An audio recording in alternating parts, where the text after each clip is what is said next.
Have you ever thought कि you should invest your own money or you should take the funds from the bank? यानी कि आपके पास अपना पैसा तो है और आपको प्रॉपर्टी खरीदनी है, तो आप अपना पैसा इस्तेमाल करें या फिर आप बैंक का फंड इस्तेमाल करें। तो इसके लिए दो वंडर्स हैं फाइनेंस वर्ल्ड के जो कि आपके समझने चाहिए हम लोगों को। One is a diminishing rate of interest and second is compounding. इसको थोड़ा डिटेल में जानते हैं। डिमिनिशिंग रेट ऑफ रिटर्न मतलब हो गया कि जब आप कोई भी लोन लेते हैं तो उस टाइम में आपका जो रेट ऑफ इंटरेस्ट होता है उस पर प्रिंसिपल जो होता है उस पर आपका रेट ऑफ इंटरेस्ट हमेशा रिड्यूसिंग में चलता रहता है। थोड़ा सा एग्जांपल और डिटेल करते हैं कि जैसे ईएमआई जो पे करते हैं आप लोन के अंदर, उसके अंदर दो पार्ट होते हैं। एक होता है आपका प्रिंसिपल और एक होता है आपका interest.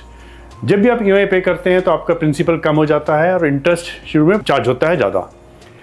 As and when you start paying the EMI, your principal starts getting increased and the rate of interest gets reduced. So this is diminishing rate of return जो कि आपके लोन्स पे लगता है।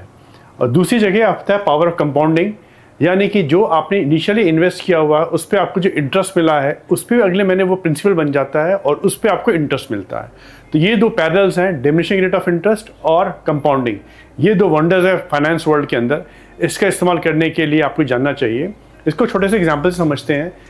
जहाँ पे 1 लाख रुपए आपके पास में है जो कि आपने लोन लिया है, 8% पे आपने लोन लिया है और आपने 10 साल के लिए लोन लिया हुआ है। तो इसके अंदर आपको जो रेट ऑफ इंटरेस्ट के हिसाब से जो इंटरेस्ट देना पड़ेगा over the period of 10 years वो करीब बनता है 45,000 रुपीज़। तो आपने प्रिंसिपल प्लस इंटरेस्ट मिला के 1,45,000 रुपये है। You paid 1,45,000 rupees in the tenure of 10 years. Compounding में देखते हैं सेम अमाउंट है 1 लाख रुपये, सेम रेट ऑफ इंटरेस्ट 8% और सेम टेन्योर है 10 ईयर्स का। इसके अंदर जो आपको इंटरेस्ट बन जाता है 10 साल के बाद में वो बनता है 1,21,000 plus principal 1 lakh rupees. That means the total amount becomes 1,21,000 rupees.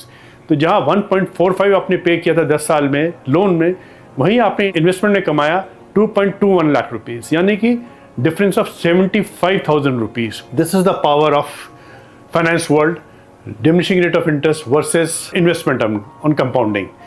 सो जब भी आपको कोई भी एसेट खरीदना हो तो don't use your own money, use the funds of the bank and take the leveraging. You should invest your money which can earn more interest rate than what you are paying to the bank. This is the wonder and please stick to this policy to create a wealth for the future. So मैं Pramod Kanaujia, founder Loan Money, मेरा advice आपके लिए है कि take loan, stay invested and create wealth. Thank you.